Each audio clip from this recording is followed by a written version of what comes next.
So Garrett, Yes. we went and saw a movie, didn't we? At some point, you saw Not it together. recently. I don't even know where you live.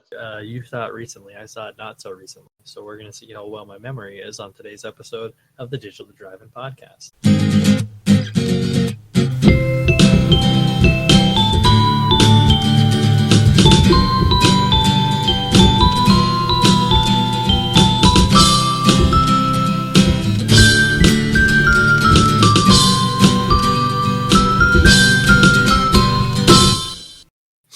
What movie are we watching, or did we watch?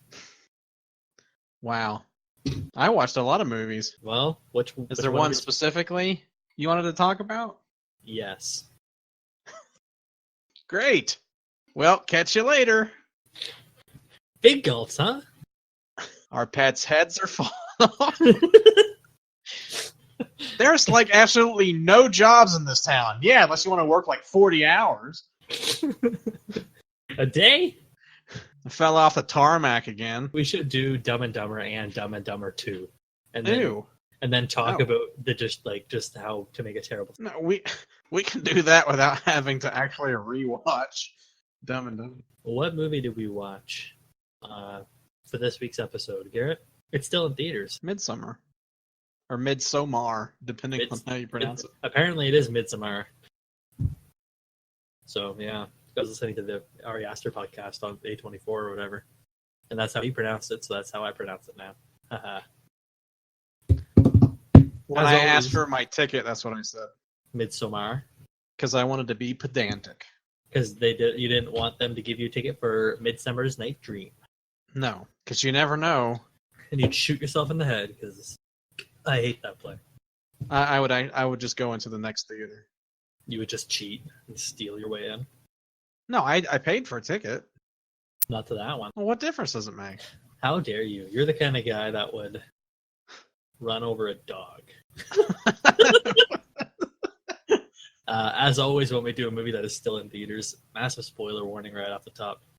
If you haven't seen this movie, definitely check it out because it's good. Otherwise, we wouldn't be doing it on the podcast. Wow. So, Garrett, why the hell did we pick this weird pervert sex movie? Cult movie? Because you wanted to. No. You saw it, and then you wouldn't leave me alone about seeing it. That's false. And you just kept on and on and on. This is not true. I'm being... And I wasn't even that big of a Hereditary fan, and you're like, I don't care, you're going to watch it regardless. Yeah, and are you happy that you did? No. Okay, fair enough. Fucking terrible. All right. So this is the first episode of our show where I've given a movie 5 stars and Garrett gave it 1. How do you like that one? It's great. Now everybody's going to think you hate the movie. Everyone... That's where they're going to stop listening to the podcast because they're going to be like, oh, this Garrett guy. No idea what he's talking about. No, the thing is, everyone will side with me because apparently no one loves this movie. Well, guess what, Garrett? What? We love this movie. And we're going to dive exactly into why. So, Garrett... he's Dave Thomas, and I'm Rick Moranis, and we're drinking beer on the couch. I wish. Can you turn on the TV, eh? Oh, you know. Got cases of beer back here. Your old hoser. I'm going to give some to the dog. So, Garrett... Yes. What were your impressions before film was released? Oh, gosh. I'm glad you said that word for word, because I can't write. Yep. So poor grammar. What an imbecile. So... What are you, Jehovah? Yes, I am Jehovah. You are him? He's back? Guess who's back? Back again. Okay. Jesus is back. Just don't tell anybody, though. Keep it to yourself. Whatever you do, don't tell your friends. Yes, please. Not leave any pamphlets at anybody's door. Okay. You can cut all that is old. Yes. There's a lot of things that are old in this bit, and I like my bits you. like I like my children. Whoa. That's getting cut. We just went off the cliff like Thelma and Louise. We just went off the cliff like the 2 people in Midsommar. Boom, bringing it back around. Boom, Cliff Booth.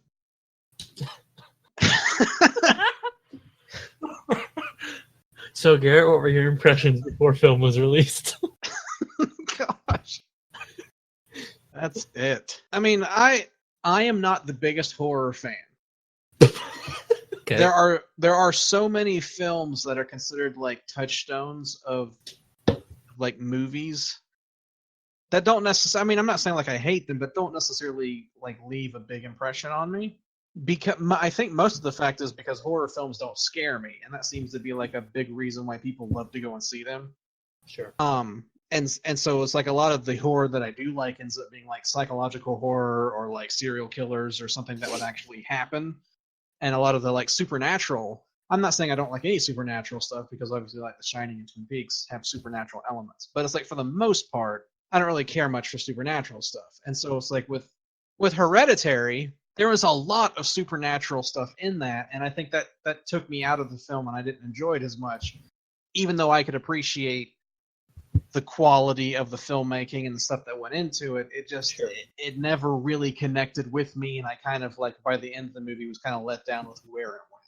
Sure. So when this movie was coming out, I was like, this looks a lot like Wicker Man, which I love, and I mean the original. Even though I like the Nicolas Cage movie, but for completely different reasons that I enjoy that one. I should also insert here and say probably Hereditary spoilers. If you haven't seen that, the movie's still relatively new, I guess. I would say Ari Aster spoilers. Yeah, with his shorts as well too. So if you haven't seen any of his stuff, go out and see them and then come back. They're all on Vimeo. They're worth a watch. They're all pretty short. It's worth watching, especially like his other stuff. His features. So it's like I figured it would be a quality film, but I figured that it would be less than one of my favorite films of this genre. And then also it would go in the direction that I wouldn't necessarily like. Sure. And as the first reviews were kind of the non-spoilery reviews were coming out, people that I followed on Letterboxd or people that I kind of like follow in the business or whatever, basically came out and said it is exactly what you think it's going to be. There's not necessarily any surprises. Like, you know, it's good, but it basically like all the fears I had of it kind of were personified in what people's reviews were. So I was kind of like, well, I guess there's probably no reason for me to go and pay a full ticket price to see it. I'll wait until it comes to Amazon Prime streaming or Netflix, or, you know, if they have like a super cheap sale on like a Blu-ray or something, that I will wait and see it. Right. So that was my impressions before the film was released, was it'll probably be good, but not necessarily for me. And then I bugged the hell out of you to go see it. Yes. Cool. Well, that was the thing, is Alex. you really didn't bug me to see it. You wanted to know what I thought of it. Yeah. And I was fine with waiting, and then you just all of a sudden saw it. So yeah, you did tell me you were going to go see it, but no, I actually did have peer pressure to see it, but it wasn't peer pressure from you. It was a peer pressure from your group. Yeah. Well, that's because they wanted to talk about it. You're like, I don't want spoilies, so you ran out. Right. So I went out and saw it. That's because I don't like peer pressuring people to do anything but drugs. Here, take these mushrooms. Oh, wow. I'll sit you down. can have it in a tea. Yeah. What about you? Did you have any impressions of the film? Well, I'm glad you asked, because I'm a shill and I like everything. So I went, this is going to be the best movie ever made. And then I drove an hour and a half to see it, and I was like, that was pretty good. And I came back home. And then I sat on it for a little bit, and then it was like, got better as I thought about it. I think I'm probably a bigger Hereditary fan than you are, I guess. Oh, again, yeah, same kind of thing where supernatural stuff doesn't really scare me. But then I think we think about horror a little differently too. I just like whatever. Well, you were a little bit like, you know, it has to scare you or whatever. Whatever you were saying with the cornerstones of movies or whatever your whole tirade was about.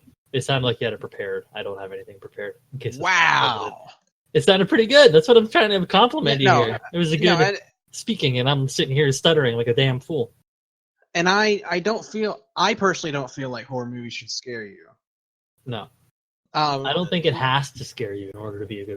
In fact, most horror movies that I've seen don't scare me. Right. Even my favorites. Like The Thing is my favorite one, and it never really scared me. It's kind of gross, but it's overall it's pretty cool, right? That's when I go like, oh, that's awesome. That's when I like a horror movie. The only stuff I think we talked about it probably on an earlier cast. I think we're about the same. Or the only stuff that really scares me is real things. We were talking about serial killers. Stuff like Green Room freaks me out because it could actually happen. That being said, I saw Hereditary in theaters and I gave it 4 out of 5, and then I saw it again and I upped it to a 4.5, and then I just watched it actually this week. It was somewhat to prep myself for this podcast as well too. Wanted to refresh myself with that one. Midsummer's not in theaters anymore around here, so I couldn't see that again. And I actually upped it to a 5 because it's just a good time, I guess. I don't know. It's a fun little roller coaster of a movie. Mm-hmm. But I was excited about this one going in because I was excited to see where you would go with another feature. I really, really liked one of his shorts, The Strange Thing About the Johnsons. Yes. I think that is...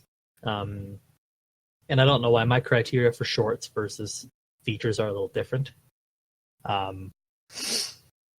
So even though I have that one at like a 4 or 5, I still think it's probably his might be his best work. Certainly up. Well, he only has like 3 real things, but it's certainly up there. I almost put that in my top 100 for the decade. It's a frightening little short film. So he gets a lot done in a short period of time. Yes, it is. Especially if you're blind going into it, like almost traumatizing at times.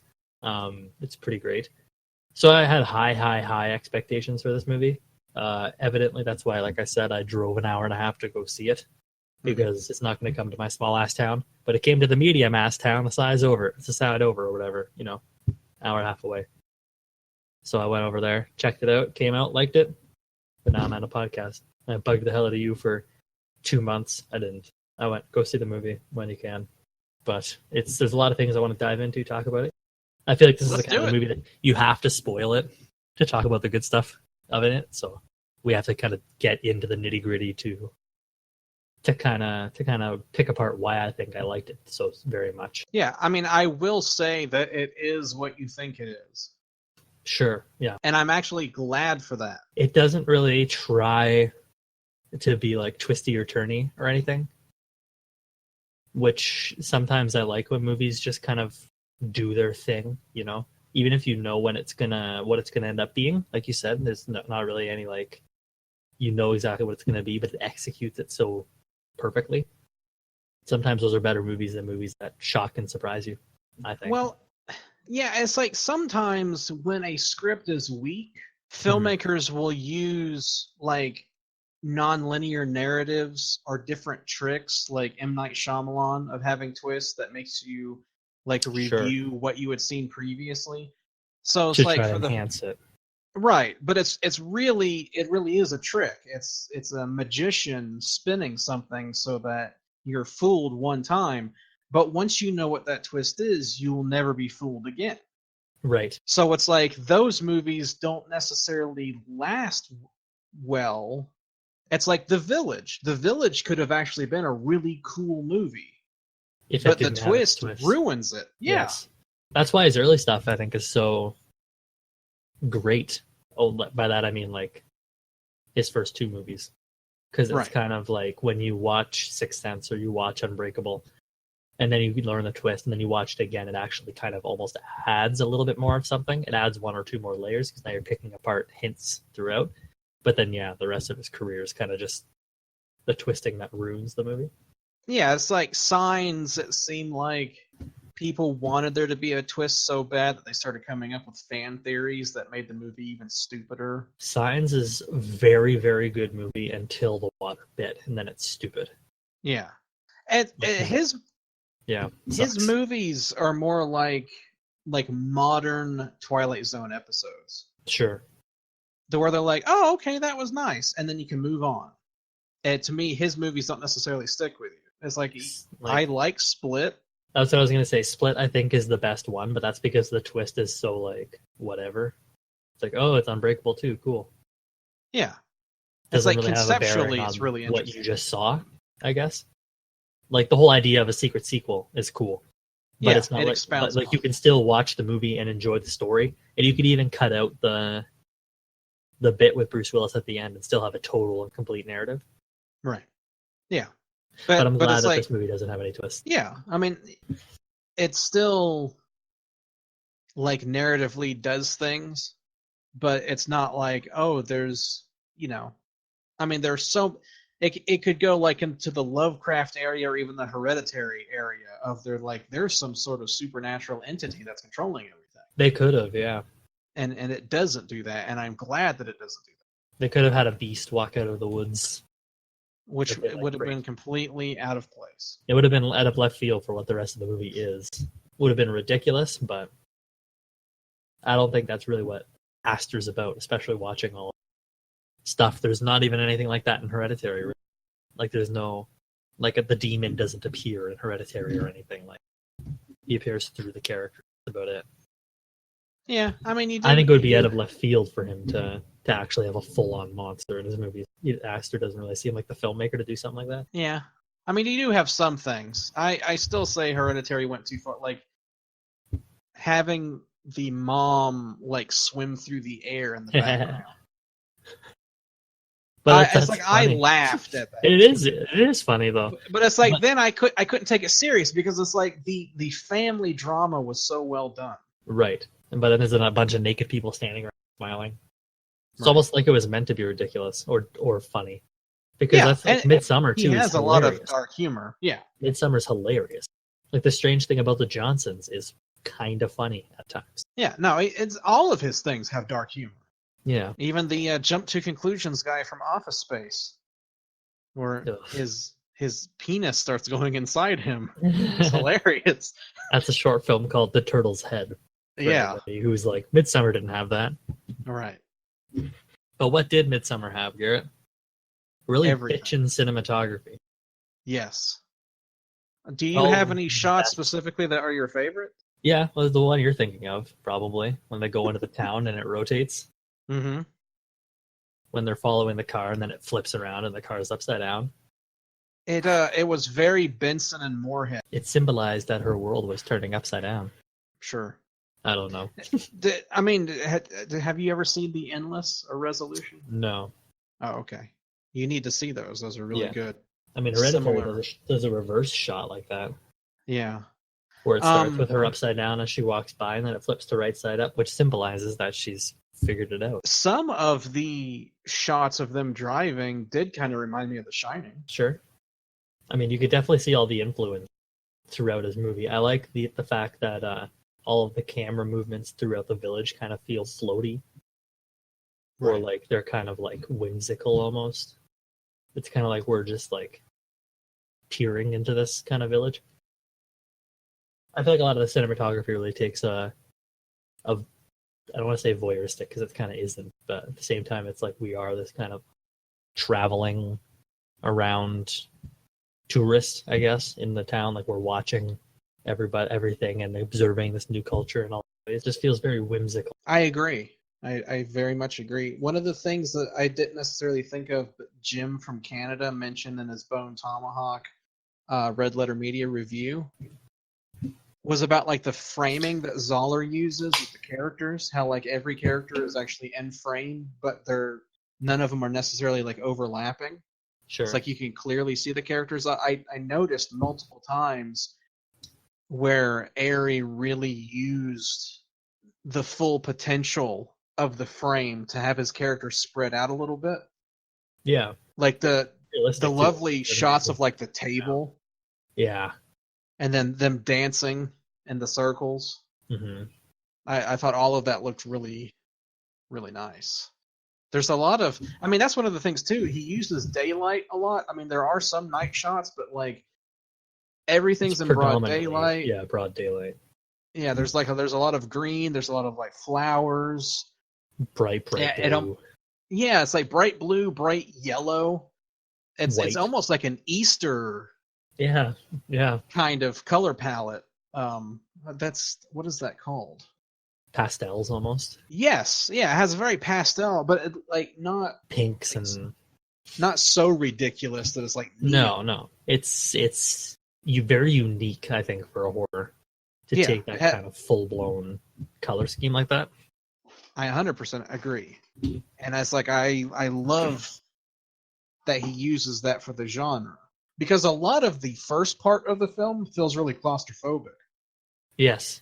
Because you're in the room, you're in the bar, you're in the house. It's shot more like Hereditary, I think, where everything feels really tight and Yes. like hard to breathe almost. But then when you get out into the open air of compound, it all kind of opens up. Even the housing in the compound has like this huge atrium, and it's like there's nothing in the middle of the room, and everything's like up against the walls. All the beds are very open. There's no wall in between. There's no rooms to separate the beds or anything. Right. It all feels very otherworldly, I guess, almost. Mm-hmm. It's pretty sweet. And you were talking about dancing. There's a cool moment with the editing, I guess, where it like almost Lynchy superimposes a bunch of stuff to like it's to pass time, but it felt really like, you know what I'm talking about? I do.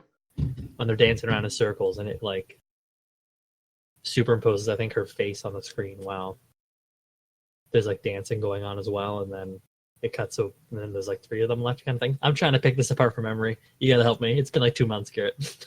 Yeah, no, it's like I can picture the thing that you're saying, but I'm not exactly sure where you're going with it, or if you're just noting that it happened. I'm just noting that was another cool moment for the cinematography and the editing.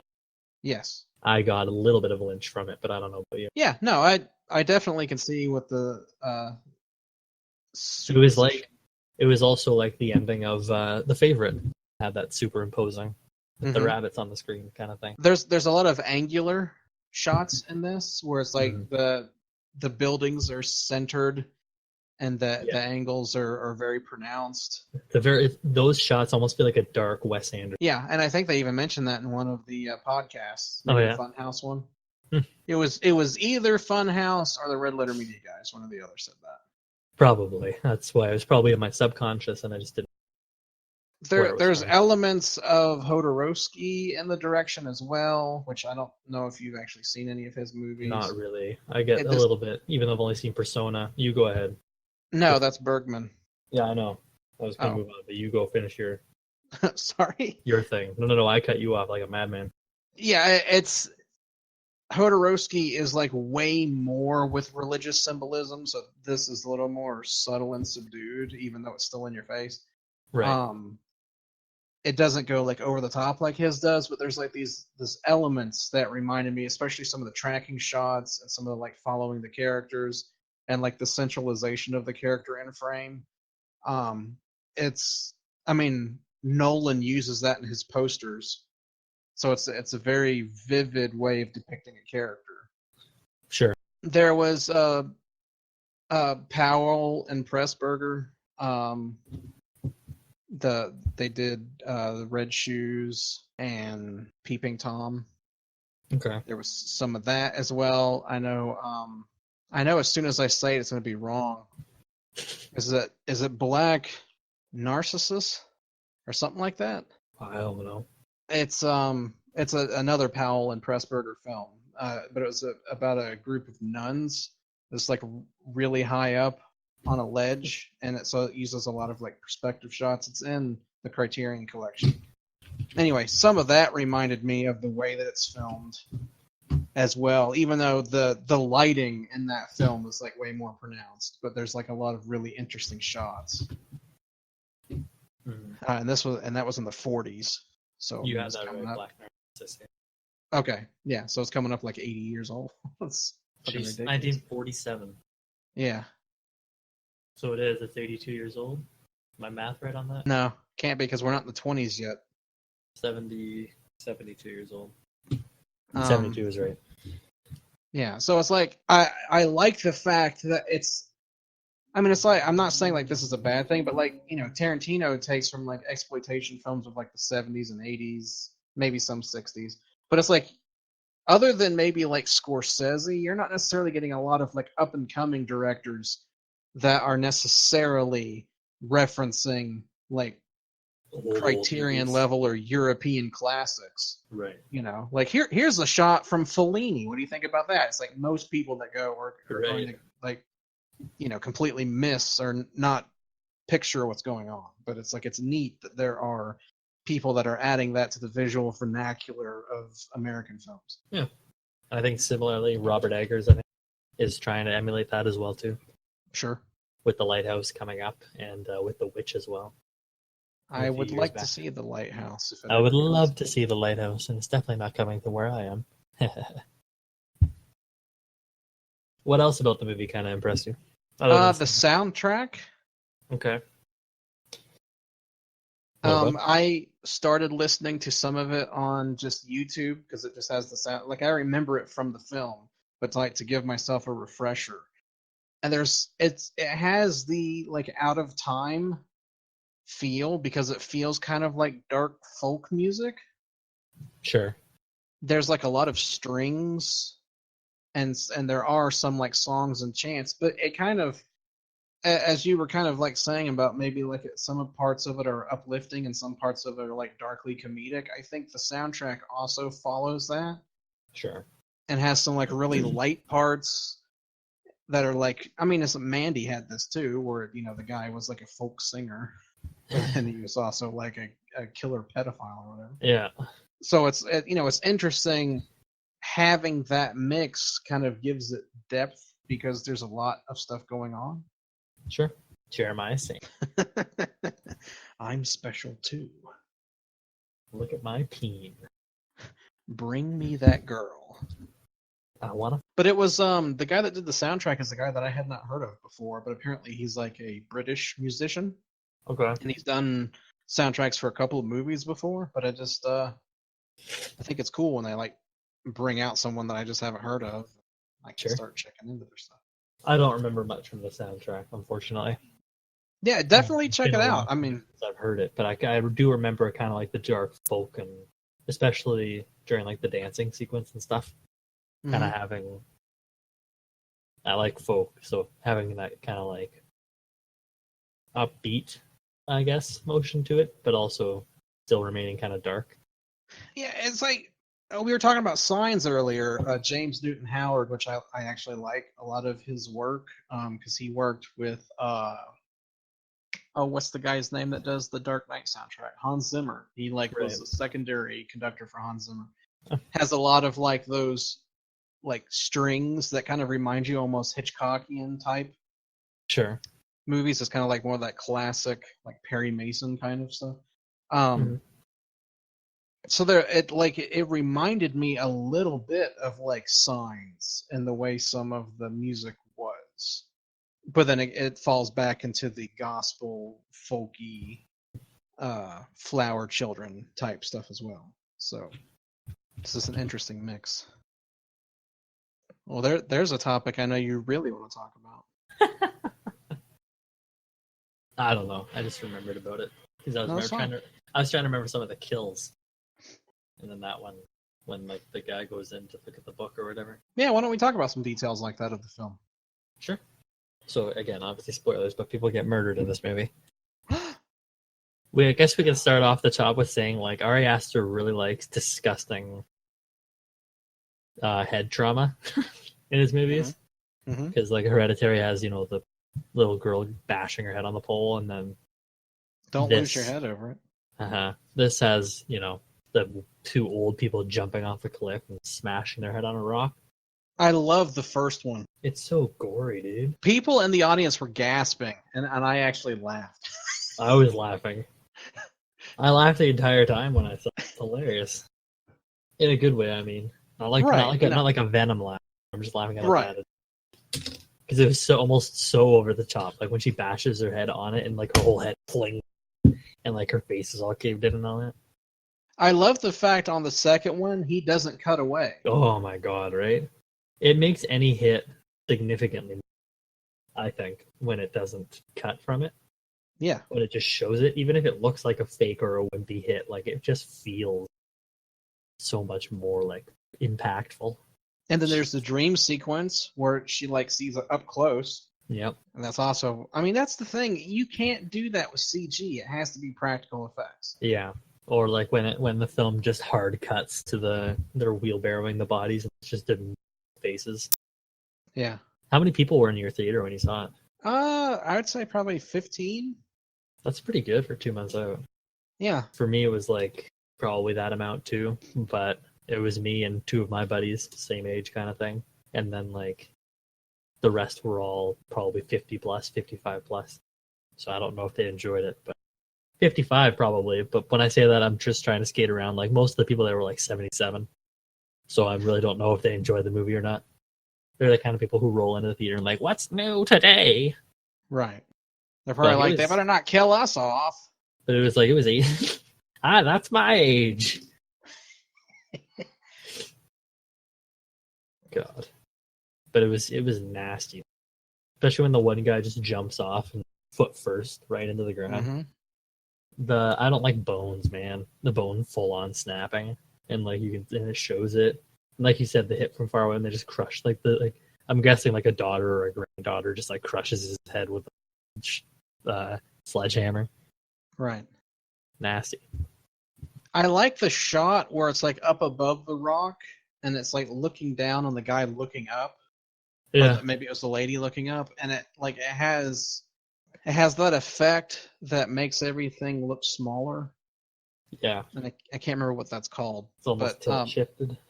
Yeah, it's kind of like that, but there's something specific, but I can't remember now what it's called. But that reminded me of something that would have been from The Return. Yeah, I would agree. It's like a very stylized special effect, and it's like I love that. I just like Aster in general. He feels like a dude who's in control. Yeah, it's very much his film. Very auteur-esque. I would say it's a better sophomore feature than like Us. Are you kidding? It's not even fucking close, man. And I even liked Us, but like that was lesser than Get Out. These aren't even in the same ballpark. Hereditary. No. I mean, one's made as like borderline popcorn horror, and this is made as like an art piece, I suppose.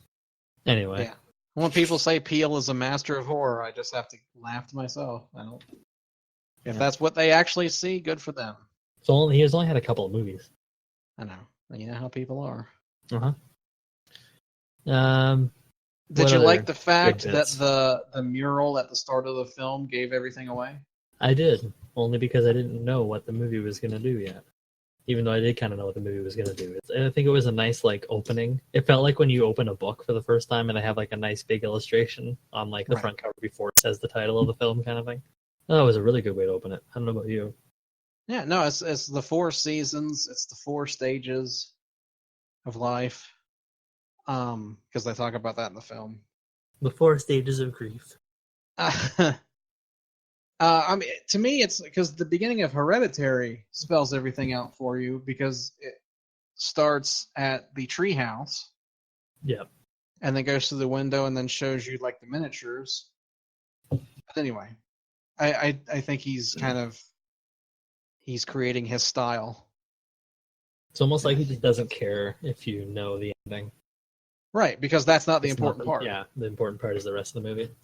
And I mean, I would say he's 2 for 2 in the first violent moment of his movie being the most graphic. With Charlie, again, getting her head cut off by a pole, and then the cliff jumping part. Like, those are both the most violent parts in both Hereditary and Midsommar. And they're like the first thing in the movie. I don't know. You don't think it was just the guy having his lungs spread out of his back while he was still alive hanging there? No. I didn't think that was that bad. I thought it was kind of gross, but like Hannibal did something like that, the TV show. Sure. Actually, Hannibal was a little bit grosser. Well, he had to cut stuff to keep it from being NC-17. I know, and that's why I really want to watch the director's cut, because I feel like it's all back.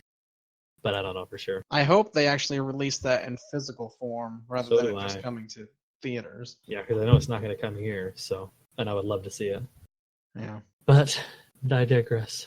What are some other interesting parts, details you kind of notice? Because this movie is rich in with them. Should we maybe talk about the more overt stuff, like a couple more of the kills and what you thought about them and those setups and for those set pieces, I guess?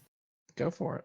So, we talked about, how I said people got murdered and stuff. Obviously, the people who went there with Dany got kind of killed, all of her boyfriend and her friends and all that kind of stuff. But there should be an S at the end of that. I don't know who was first to die really on screen, but I'll just talk about what did you think about Will Poulter and his kind of death. They talk about the kids are playing Skin the Fool, and he's the one that makes all the jokes, and then he gets skinned, and somebody wears his skin. That was kind of fucked. But somebody wears his skin to like kill his friend. Kind of weird. And is like pissing on the tree at one point. Right, which is their ancestors. Yeah, that's where they put all the ashes of the ancestors. So obviously they're a little pissy. Get it? Wow. No, I mean, it's like, you can look at it at face value and say that, but it's like a white culture. I mean, even though I know Midsommar is also white culture. But it's like, let's say, like, an English culture comes and just pisses over everything else, and it's like it's no big deal because they're dead. Go a step further and say American culture. There you go. Yeah. So American culture coming in and disregarding what another culture is, Yeah. and not caring if they defecate on it, because what's the big deal? I mean, that's not necessarily a very subtle thing to say, but it's a very true statement. Sure. What about the whole ending sequence? What did you think about that? Well, like the sex part specifically. I thought it was hilarious. So did I. When he walks into the room and she's like sitting there, she's like mean, and there's all the old ladies and the ladies standing around. But it's like, Aster's also 2 for 2 in old naked people. Depending on how much you know about old cultures, I mean, it's like there's always like art depictions of sex acts and fertility rites. Sure. You know, whether it's the Kama Sutra or whatever, there's always this stuff about it, and it seems like it was more of a communal thing. Right. So it's interesting, and especially like what they stated their beliefs for that sort of thing were. I think it's interesting. It's like in the small knit community, like everyone basically takes a part in this ceremony. Yeah, it's a big moment for the whole community rather than a person. Yeah.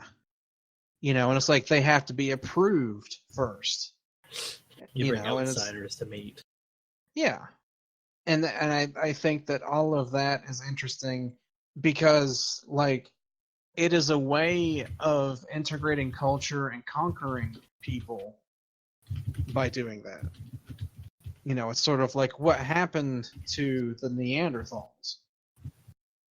They probably just got integrated into Homo sapiens, and Right. and those the strict DNA strands and bloodlines died off. Like, you know, some of them probably got killed, and some of them just got integrated into society. Sure. And I just think that kind of stuff is interesting. Which is kind of what happens with this crew too. Right. As they bring them in and either make them in the Christian, I think his name was Jack Rayner. Yeah, interesting I didn't name. think his name was Christian. Wow, that was funny. We were talking. It'll be off air by the time I cut it, with Dany's name being the first part of Danish as well too, and it blew both of our minds collectively. But you know, bringing them in, Christian kind of for the mating, but the other ones to kill for the rituals and kind of stuff. I mean, Dany's brought in for what purpose? To be the May Queen, you think? Because it was kind of like they all gravitated to her, right? Right. I think that was kind of the purpose that she was there for. But then I can't help thinking, if you need to have people from the outside bring in for maces as well and to be approved, I think his name was his name Pele? I don't know. Like the guy from the village that was in the friend group, he was kind of hitting on Dany at some point. So did he bring her there, like, basically just to force her to be a mate kind of thing? Yeah, Pelle. Oh, I missed one L. So it's probably is Pele. Spelled. But yeah, I wonder if there's kind of incantations in that way, I guess. Well, see, I don't want to say of sexual assault, but like, well, the thing is, bringing them there, drugging them, and then mating with them, basically. I think it depends on how you read the film. I mean, Sure. First off, it's like the movie starts with a chant. Yeah. I mean, the movie starts with us knowing that winter is one of the aspects of the chart that goes through what the cult has to do. Actually, when I said the most gruesome part of the movie was the people smashing their heads on the rock, you just talked about the start of the movie. I forgot about the whole asphyxiation thing, Right. and like putting the gas into the cars. Because I think the most disgusting part of the movie is when they pan over to the sister and she's got vomit all over the sweater. Right. that's disgusting. That whole opening scene was just fantastic and sickening, and that's Aster for you, man. That kind of stuff. That's what Hereditary was full of. It's what Johnson's was full of. It's just awesome stuff. So that's the thing. Like, it's not like she goes through with all of that, and then the introduction starts, and then it shows the stages of the cult that's going to happen. It's Right. like that was at the beginning, so you could reasonably assume that maybe the cult had something to do with her parents' and sister's death to start the whole thing. And you think so too, because there was somebody had pointed out, I think on Reddit, that his sister in the messages talks about like going into the black or something like that, and then the parents are coming too, and then later on Kelly says something like that as well, like they're just going into the black. So it's almost like, did he or did the cult send that message to Dany instead of actually being the sister? Well, that's the thing, is he also sits down with her and says, my parents were like burned in a fire. Yeah. Or died in a fire, so I know exactly what it is that you're going through. Right. Well, you know, if the cult did the exact same thing to him, he would know. But now that part of the ceremony apparently only takes place every 70-some years or whatever. Yeah, and then it's like the fact that the first day she was there was her birthday. Right. She's born anew. And I mean, that's Ari's writing too, though. Right. Because that's Hereditary was full of that kind of stuff too, where Annie talks about her father starving himself and her brother hanging himself because the brother said because the mom was trying to put people inside his head, but that's, the mom's trying to put payment inside of him. Right. That kind of stuff. All these little tiny hints throughout that you don't necessarily get. It sounds normal, or it looks normal-ish, as much as like hanging yourself and starving yourself can be normal. But it sounds like it is exactly what it sounds like, face value, until you see the ending of the movie, and then when you look at it, you go, oh, okay, I get it. I think there's a lot of that in this as well, too. It's the house at the end, the yellow house that's burning. Mm-hmm. It eventually turns into like a giant A with the way the framing is, and like for Ari Aster. Oh, and her last name is an A. So if she's going to get married and become one with the cult, she's going to get rid of her last name and her past. So the A burns kind of thing. And apparently that wasn't even the finale of the festival either. Right, we only got to see up to that point. And he won't say what the rest of it is. But I mean, like the last one, like the last day could be, let's all kill the May Queen. We don't know. Yeah, could be. I mean, it's like that's one of the things is like getting the Blu-ray would be nice because then like there's all those charts and cartoons and stuff all around the house that like getting to pause it and take a look at every little detail. Yeah. And I want to hear their commentary too. I feel like this would be a really interesting director's commentary to listen to Aster talk about it. Well, it's like when the guy first draws her picture when she's there, it already has the symbols that she wears later on her clothes. Right. On the drawing. And as we saw throughout the entire film, those symbols are meaningful for all different sorts of things. And as we saw in Mindhunter with the BTK killer, symbols mean everything. Well, a preview for next week, everybody. I mean, it's interesting. I think this is probably a good place to put it, so I'll say it here. It's interesting to me. This could be a film about relationships. Yeah, okay. Like the girl and the guy were together for like 3 years, and he was very like non-committal. He was even talking about like breaking it off and not wanting her to go with him to the place. Yeah. And so it's like it was a very painful breakup, but all of the stuff that happened, like it ended up turning out well for her. It's like she was finally able to let go of all the pain of her parents and sister dying, the pain of someone that was so close to her, letting go of that relationship, but like she was better for not being in that relationship at the end of the film. Cathartically burning your ex to death. Right. Something like a lot of people would like to do. Sure. And it's like, sure. And it's like the things that he did warrant being killed over. Sure. No, it didn't. It didn't warrant him being killed. I watched it. I went, yes, burn the bastard. But it's sort of like when someone is uncaring for you emotionally, that is how you feel. Yeah. You know, It's that an it's like I interesting wish kind of something would idea. happen Is to him.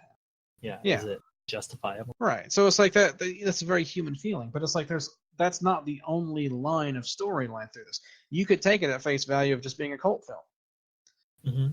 You could also take it, especially because of like the controlling aspects of the cult, and then it's like a very downer ending, Yeah. sort of a thing. I think it's an interesting thing about like why are people drawn And I don't towards think it's a religion? downer ending too, but I'll get to that. Okay, fair. Why are people drawn towards cults? Yeah, or religion in general. You know, Sure. it's like It's an it's one of the opportunity at a new beginning almost. sure, that could be one thing, but it's like what she needed in that moment, and the guy even mentions it to her, was have you been held? Right. Like, has the boyfriend emotionally connected with you and is there for you? And even though physically he did things that was in line with someone that would care for you, he didn't really care for her. He was Right. only in it for like selfish things. He's like, well, I stayed with you all night while you slept, and now I'm going to go to a party. You know, and it's like, I'm not going to tell you that I'm actually going out of the country for a month and a half or Right. whatever.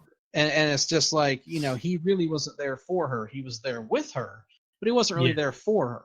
Right. And it's like the fact that the cult, whenever someone was in pain, would also scream with them. Yeah, that was really interesting. Yeah, it was more of a support. It's like if something hurt this one person, it affected everybody. It's like an idea of you're not alone during that kind of time. People share exactly, and it makes it a little easier. So Pugh was hurt really bad, and she was just like laying on the floor screaming, and the group of girls just surrounding her screaming with her. Yeah. You that's know, that's some good screaming too. That's like solid grief acting. It really is. Solid 2 for 2, just like Toni Collette. I keep tying it back to Hereditary, but I watched that more recently, so yeah, there's no problem with that. Good so stuff. To me, it's like that's a very interesting part of like why someone would feel that they belong, someone would feel that they were understood, someone would feel like someone was there for them. Sure. There's still the controlling aspect of the cult is like, why are they doing that with you? You know, that's a whole nother story, but I think that that's an interesting thing of like saying, like, how is it that someone can rectify those strange beliefs with them wanting to be in that? And it's like, that's how, like, those beliefs might be strange, but those parts they can look past and they feel like it's worth it because of the emotional support that they get when they feel like they have no one. Mm-hmm. You know, so I thought that was interesting. But at the same time, it's not like religion and cults and belief systems are all roses and great, because we see how they affect other people. There is the wonderful reasoning of like, where exactly do these holy books come from? Right. They're the crayon drawings of a like semi-retarded incest kid that has like real like Elephant Man facial features. Yeah. The product of such extreme incest, almost, that it just like right. So it's like, that is really interesting to me, that's where he's saying like the belief system comes from. It's like the idea, being able to interpret the ideas of someone that doesn't talk. Sure. You know, and so someone it's who like isn't really there. Yeah, so it's like with weird religions today, like if you look at L. Ron Hubbard's writings, you can go, okay, this guy is obviously an idiot, or he's like obviously a science fiction writer just making stuff up, and this is ridiculous. Sure. But for something that goes back thousands of years, when you can't actually meet or know the people that wrote it, maybe the stuff might be more believable to people, even if it's the same ridiculous ideas. And so I think that like, so, he doesn't necessarily come right out and say these things, but I just think it's interesting, especially growing up in a cultish religion type scenario. There's a lot of things like that speak to me about like, yeah, that really is messed up. Why don't people ever ask questions about that? Oh, yeah, the Jehovah's joke from earlier was legit. Everybody. Yeah. I totally agree. I think that's what this movie's full of, is little symbols like that. You can pick apart and take in different ways depending on who you are, your upbringing, or where you come from and stuff. I mean, I think that's the mark of a good movie in this style, I guess, is when you can kind of take all these different aspects from it and what the film is really, really about because I also had a view of it being like about culture, I guess, and tourists' view of culture. Because there's when the two old people jump off the cliff, and obviously everyone who's a visitor there starts freaking out. You have like the almost leader of the compound comes up to them and is like, "Oh no, this is normal. Like this is what we do this all the time. Like don't worry, it's okay. They wanted this kind of stuff." And obviously everybody's still freaking out because it's disgusting. Right. But it's kind of like I thought I got a big feeling that it was kind of about this how tourists will go to places and not understand their culture, but then immediately think that it's wrong or a bad thing because of it, I guess. Mm-hmm. Or, it seems fucked up, but never mind. I was going to say they don't really kill anybody. They do kill all of the friends. So I don't know where that was going, but because I was going to say, like, they don't, it's not like they like kill anybody up from outside, but they do. But it's kind of like this but that's what they've always done. So it's like their culture. Is that okay? Like, who's to say it's not? Because they're kind of secluded and it's what they do every single year and all that stuff. So are we just supposed to roll in there with our ideals from a different continent and expect theirs to be in line with that? I thought it asked a lot of questions about tourism almost in a way and how we treat other cultures while visiting. I know we touched on that quickly, but yeah, no, that's a good point. That's it for me. I concur. And also, I thought the film kind of had because you said it had a bit of a downer ending, but I also think it was kind of really wholesome. No, I was saying depending on how you take it, sure, it can be perceived as being a downer ending. Sure, because then I was taking it as like with Dany discarding her old life and finding somewhere that she's actually kind of wanted, and like you were saying with the other women screaming on the floor with her, making her kind of feel not alone. That it's kind of like when people share in your grief and your pain, then it starts to become a little bit easier. So she starts to move on and she starts to be okay with things because, she has people there for her actually now. And she almost has a new life there because of those shared griefs. And she moves on from all of her troubles from her parents and her sister's death and even from Christian, even though she's the one that kind of ordered his death, I guess. Right. I mean, yeah, that's the thing. Is like, it's dark, but it's belongs. a little bit wholesome at the same time. I found. Sure. I came out of it going like, "Wow, I'm not depressed at the end of that movie, like Hereditary." Yeah, I mean, especially if you look at Dany being the main character. Yeah. Then she does have a good ending. She has a good ending. Yeah, nobody else does, but right. Well, and that's the interesting thing. Like, if you look at it from the slant of being a relationship, like eventually you can't care for everybody else and take away from yourself because then there'll be nothing left.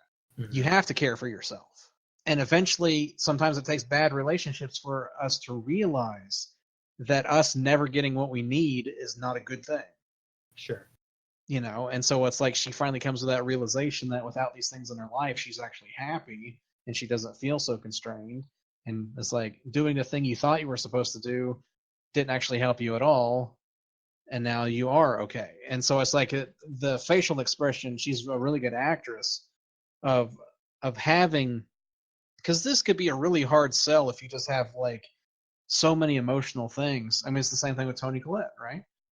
If you have so many emotional scenes, eventually the audience gets worn out. Right.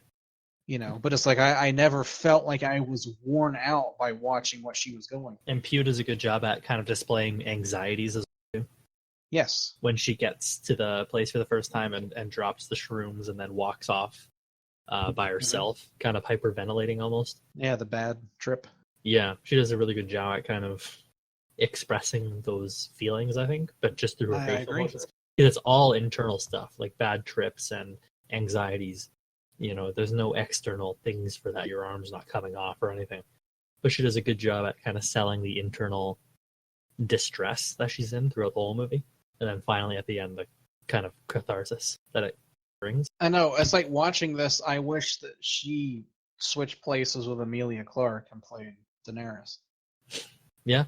Because it's I don't really... think when Game of Thrones started, she couldn't have been Dany. Though. Oh, I know. And it's like, She's only a couple of years older than me.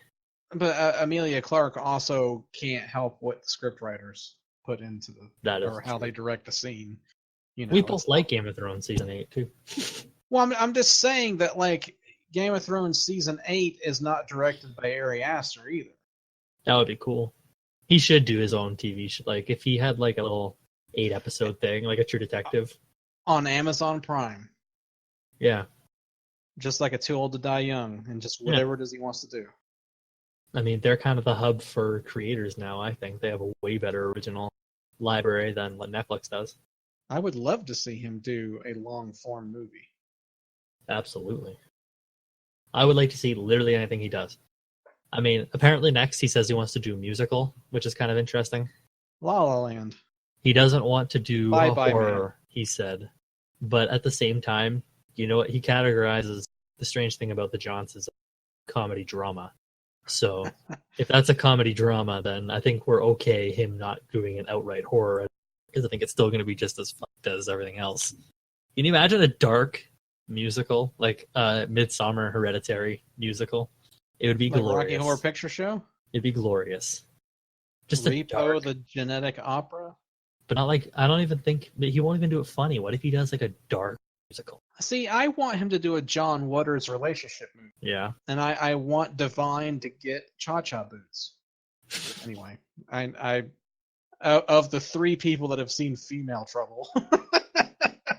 I mean, I feel like at some point he'll do an even smaller scale movie. I think he'll do, like, I don't know about Bergman's other stuff, but I feel like he'll try a Persona at some point. It's just like him and 3 actors kind of thing. So can we get another Mulholland Drive, but in 2020? Mulholland Drive 2? No, I'm saying you had Persona that came out in the 60s. Yeah. And you had Mulholland Drive that came out in, 2000, 2001? Those movies are really similar. No shit. I'm just putting that together. 2001. See, Mulholland Drive was supposed to be a TV series, so maybe Ari Aster could do a TV series like of Persona. Holland Mive. Wow. What if he just remakes Persona? Imagine. I don't want to see a remake. I know, me neither. That would be weird. I don't think he'll do a remake, but also, like Robert Eggers is doing that kind of thing. I know that the 2 of them are the only people in the Lighthouse, so maybe Aster will do something like Johnson's only has 3 characters. Hereditary really has 5. This has a bunch, but I mean, Hereditary, much like Midsommar, like the locations are also characters. Yeah, that's true. You know, so the house and then it's like with The Shining. You know, the hotel is the character. So it's like, I think if he continues to make movies where the setting means something to the story, like I will still be happy with it. I mean, I'm completely fine. I want him to do whatever it is that he wants to do, and everything is not necessarily gonna I'm not a musical fan whatsoever. Right. But it could be the same thing. Find an interesting director that you like. I'm trying to think of any, okay, John Landis did Blues Brothers. Sure. And I really like that, but that's not a musical. It's a music movie, though. I mean, yeah, They don't burst out into random songs, though. Yeah, they do. I guess. What are you talking about? Whatever. It's not like a biopic. Yeah. The next one will either be a zonky nightmare comedy or a big, sickly domestic melodrama. He could remake The Sound of Music. See, that'd be sick. He also says that head trauma will always have a film. So, well, sure. That'll probably be a reoccurring thing. That'll be like his trademark, his bastion. Isn't he also starting a production company? Oh, I don't know. Is it Aster that's doing that? The more you start to, there's a lot of Square Peg. Square Peg. Him and his producer Lars Kunston. Lars. I don't know. I mean, between Aster and Yorgos, I feel like it's a good time to be live. Well, if you like weird creative stuff, it's like, oh yes, it's a renaissance of really great art films that are completely overshadowed by some of the stupidest movies ever made. Like what? Okay, like the Jurassic Park sequel. Ow! That actually really hurt. Yeah, like Jurassic Park or Jurassic World 2, Monster Boogaloo, or Godzilla King of the Monsters. Look at these movies that are making $1 billion. Lion King, you know, like all these Disney movies that like they're just remade, air quotes live action. They're just computer animated. They're old films, not even really changing anything. I can't wait for one of these movies to like be a blockbuster smash. Like, remember when Rosemary's Baby was like the biggest movie in the world? I wasn't alive then, but it was, wasn't it? Yeah, but that was right at the beginning of when blockbusters were coming out. I mean, if you go like before Jaws, there wasn't a blockbuster. Sure. And that only came out, I mean, either around the same time or just a few years before. Where else can we go from here? To hell. Oh. I mean, you got. No, I was just like, but what you were saying, I mean, about, okay, you have Ari Aster, you have Eggers, is it the guy that did The Witch? But I mean, it's not just that. Like, Nicholas Winding Refn is still doing films, and he's really artistic. Hopefully, Tarantino has another one or two in him. Yeah, S. Craig Zoller. Yeah, Zoller's still kicking. Is doing stuff. Like, I don't know if Panos is going to come out with another one, but he definitely could. Yorgos is. Taika.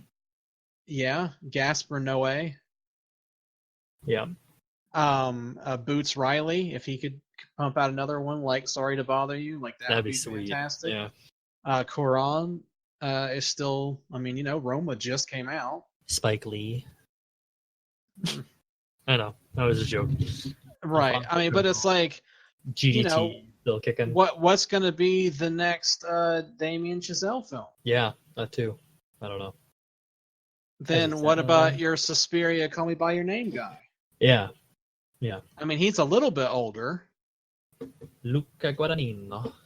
I'm excited for whatever he does next. I know he's eventually doing the Call Me By Your Name 2, but I feel like it's going to be like 10 years. I think they were going to want to space that out, like the Before trilogy. Do you think Bo Burnham is going to do something new? Bo Burnham will eventually do another thing, I think. I think it'll take him a while. I don't think he'll go back to stand-up, honestly. Or he'll do one more in like 10 years. I think he's like... Master of None is a show on Netflix by Aziz Ansari. Mm-hmm. And he did 2 seasons of that and then said, it's on hiatus until he actually has ideas. Because he says he's exhausted all he can with like the 20-something single life in the modern age. So he says he thinks he needs to get married and have a kid before he has actually something to write about. I kind of think Bo's almost the same way, where he's almost exhausted his current outlook on the world. But I don't know, because I haven't heard anything from him since 8th grade came out. Right.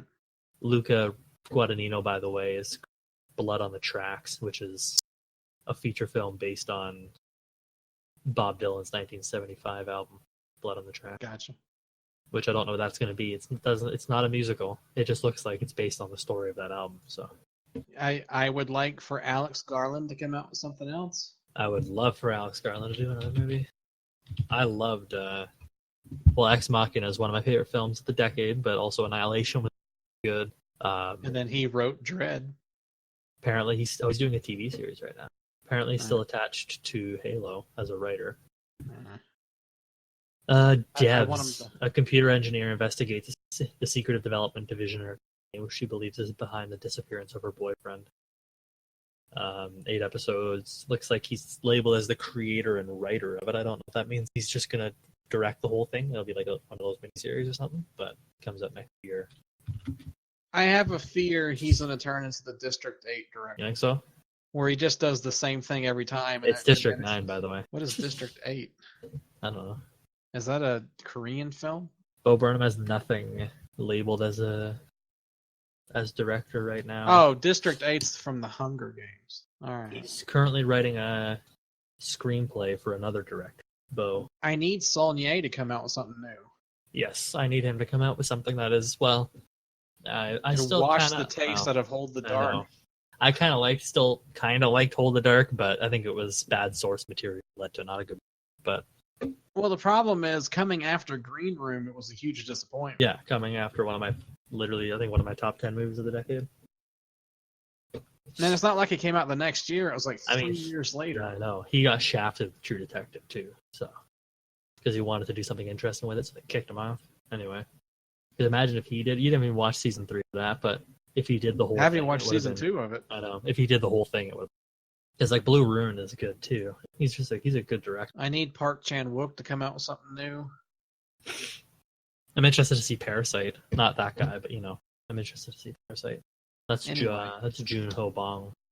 That's racist. I was making fun of you saying it, not his name. I mean, Bo's next project says a pair of high school outcasts dress up as superheroes to go after the bullies who taunt them. That's his next screenplay, but he's not directing it.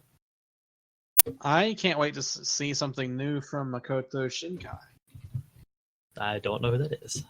The director of Your Name. Oh, yeah, that'd be cool. Doesn't he have something coming out? Possibly. I mean, Yorgos has a short coming out this year. Luca Guadagnino has a short. Yeah, and it'd be interesting. Those are our favorite working directors. Everybody that actually stuck around. Oh yeah, Chazelle's next movie is Babylon, which nobody knows anything about, but Brad Pitt and Emma Stone are the cast so far. So I'll watch anything with Brad Pitt. Apparently, he does have something that's supposed to be coming out soon, but whether or not we ever get it here, it's called Weathering with You. Okay, so the one about the rain. A high school boy who has run away to Tokyo befriends a girl who appears to be able to manipulate the weather. It sounds like Your Name, but with extra. All of his movies are similar in that aspect. Like everything he does is about relationships, basically. You ready for my anime sound? Go for it. As you notice something. Oh, I don't really like anime, but Your Name was awesome. Okay, Let's end this. Let's end this. So anyway, the last part of this whole episode was just some of our favorite modern directors, including Ari Aster and Midsommar, and their recent projects and upcoming projects, and what we're looking forward to. From the new age of creativity, we'll call it, or renaissance of films, as Garrett so elegantly put. If you like the show, you can follow us on Twitter at digital_podcast. You can follow me on Twitter at Alex's Reviews, and Garrett on Twitter at Garrett Donardo. I'll get to it eventually. You can also follow both of us on Letterboxd. Links in the description below for that if you want to stalk our movie watching. And I think that's about it. Fuck you, fuck me. Chinese, Japanese. Look at these. That was a throwback to last week. And I mean, that's it. Next week we're going to talk about Mindhunter. Pudding. Seasons 2, and also probably a lot of 1. So if you haven't watched that show, it's on Netflix. It's by David Fincher. Pretty good. It'll also be our first Fincher project. So the Fincher project. It'll be pretty cool. Everybody should watch that before they listen, because we're going to spoil a lot of it. Why didn't you mention any female directors, you racist? Why didn't you? I'm cutting that out before, because I'm going to be like, because I don't know any. I'm excited for Little Women. That's what I was going to say. I figured that would be the only one you would name. Shut up.